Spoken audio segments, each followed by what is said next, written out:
Although they were skipped in the anime, the Flashforward interviews at the start of the Oshi No Ko manga may have provided us with many clues for future events that take place in the series. They are as relevant as ever with the recent events in the manga, so I thought now would be a great time to compile all the Flashforward moments in one video, especially with Season 2 starting soon. For anime onlys watching, these interviews took place in the first 10 chapters of the manga on the first page of each of them, and I will also try my best to avoid spoilers as well. For starters, the manga actually begins with a flash-forward scene of Ruby and Aqua coming on set together, perhaps for a movie. Both of them are actually clearly part of the entertainment industry at this point in time at least. Yet it's still a moment we haven't seen in the manga. I do think Aqua can surprise us by having this moment be one of the last scenes we see in the story. A full circle moment, and it would be pretty cool to have the first panel of the manga showing us a glimpse of the end of the story too.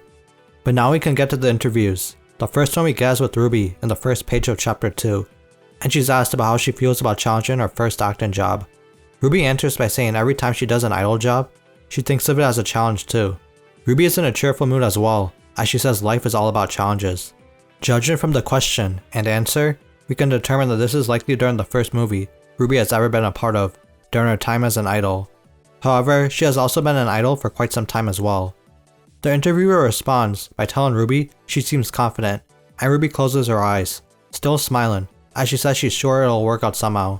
Interestingly enough, there is now someone standing behind her, with their fists clenched. They seem to be just pacing back and forth or something, as they walk to the other side of Ruby in the next panel. Ruby grabs their jacket as she continues to talk, saying that on this job, she'll have the person she trusts the most in the whole world by her side, her brother Aqua, who turns out to be the person in the room with her. It may seem like nothing to take note of the first time you read this. However, with the context we have now, we can make a pretty good guess about why Aqua is in that room with Ruby. If you don't want to be spoiled, skip ahead like 10 seconds.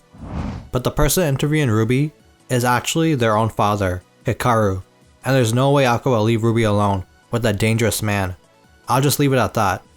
Moving on to the next interview, we have Miyako, who's Ruby and Aqua's manager. She seems to be at some bar, drinking, as she looks pretty drunk. We don't get to see the question, but Miyako's explaining how managing those two is a lot of work. Looking back on it, they were always pretty strange. Geniuses isn't the word she's looking for though. Miyako grabs her phone, as she says it's more like they were guided by God in some way. Almost like they were favored by God, but were still being tested. That feeling probably comes from the time Aqua and Ruby pretended to be messengers of God to stop Miyako from exposing Ai. They put up such a good act that Miyako believes it to this day. When Miyako answers the phone, we see that it's Ruby calling. She looks a bit panicked as she tells Miyako to head over to her. We can see that there's a shirt with a stain on it. To be honest, I thought it was blood at first, but it's actually just soy sauce it seems. It's still a bit weird though, so maybe Ruby is trying to get Miyako out of the interview. That would work, as Miyako does say they'll have to continue the interview another time. The next interview is with one of Ai's biggest fans, during what's probably a Ruby performance going off what he's holding. He's someone who we've seen multiple times throughout the story, and is asked about the idols he likes.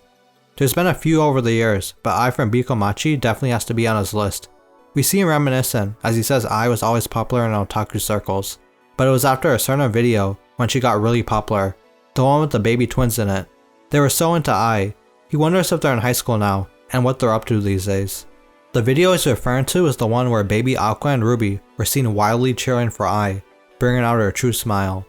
It went crazy viral back then, and if only this fan knew those twins were actually Ai's kids, and someone he cheers for now. Also, fun fact, but in the original release, the fan was actually someone else entirely, and seems to have been changed for the official volume to make it more consistent.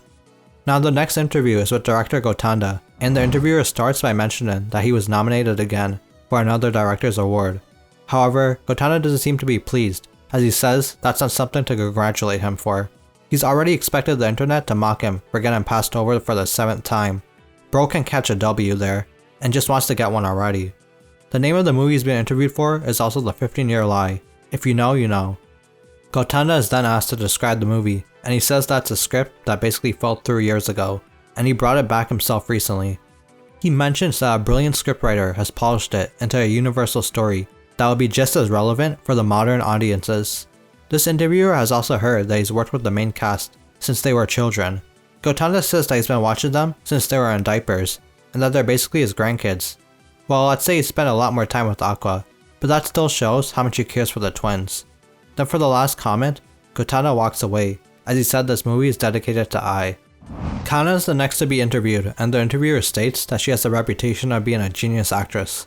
Kana quickly denies it, and states that the fact she realized that early on in her career is why she's here now. On the other hand, Kana exclaims that she doesn't believe she's inferior to anyone though. She even says that geniuses can go down too if they get shanked, and that this is one way of fighting. That's a crazy line considering who the 15-year film is dedicated to. Kana does seem to realize that as the interview seems to cut to her saying to keep that part off the record. She knows that she went a bit overboard with that metaphor, and that Aqua probably wouldn't be too happy about that line. Kana covers her face, showing even more concern, as she mentions she always had a loud mouth on her. It's not on purpose, but sometimes when she gets worked up, Kana starts talking crazy. Then she asks for them to cut that part out too. I definitely think that was the most amusing interview, as you see Kana slowly begin freaking out. Also, the bouquet of flowers sitting in the corner is also something I found interesting. Let's hope they're not white flowers for Kana's sake. The next interview is with Aqua and Ruby's kindergarten teacher. The elderly woman mentions how she remembers those twins quite well. They were only at that school for a year, but she believed they could be called gifted. Aqua is always reading difficult books for his age, which makes sense since he was much older and a doctor in his previous life. Ruby meanwhile had the intelligence of a girl in elementary or middle school, which also makes sense since Serena died at around 12 years old. They were about 5 years old at the time this woman was their teacher. As far as this woman knows though, the twins had a lot of trouble at home and had to transfer out. The woman wishes she could see their faces again in this lifetime before she's handed a magazine.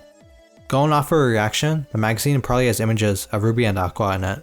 It really seems like she had no idea what she was being interviewed for. Ichigo, the former president of Strawberry Productions, is the next person to be interviewed. He's somewhere fishing, looking like he didn't want to be found either. Ichigo even says he doesn't know what this guy is talking about. This interview just keeps going though, saying that the year Ai turned 20, she peaked in popularity. He was told that this couldn't have happened without Ichigo's skillful management. Ichigo had scouted Ai himself and developed her into a star. So the interviewer wants to ask why Ichigo left Probably before Ichigo cuts him off. The moment Ichigo lost Ai, his life was over, and he begs for the interviewer to leave them alone. It's pretty clear now how much Ai's death affected Ichigo's life. After her death, he had completely abandoned Miyako, the twins, and his own business. If he had the chance to get revenge like Aqua, I'm sure he'd take it too. And speaking of Aqua, he's the next to be interviewed. This interview actually happens in the same chapter Ai is stabbed too, which is perfect placement. Aqua explains that he doesn't act to make people happy, he acts for himself, and it's up to everyone else to decide how they feel about it. He won't love anyone, and even if someone loves him, he won't give anything back. Only those who are okay with that are free to love him. People can think whatever they want about that, Aqua doesn't care. And lastly, but most importantly, Aqua states that acting is his revenge. His revenge towards his father, of course.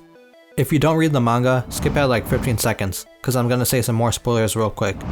The interview actually continues from this point, as you see the person Aqua is talking to there is indeed his own father, Hikaru. This is one of the craziest reveals in the whole series. Aqua tells his father that they can't move on to the future until he gets his revenge. And that's how the interview really ends, beginning the final arc of the manga. Then lastly, there's the mother's interview with Ai, but it's more like a recording she did before dying. I thought it would be a cool idea to do something like this. We see that the twins are sleeping like newborns. As Ai says, maybe they can rewatch this when they're older while drinking together. I doubt she'll be an idol by then, but maybe the twins might be. They're her kids after all, so it could totally happen. Either way, Ai hopes for them to grow up healthy and well. As a mother, that's her only wish. And that's it. I'm not sure, but the way Ai spoke there is like she knew something was gonna happen to her. With the way the manga has gone, I actually wouldn't be too surprised. But other than that, Ai's interview was really bittersweet.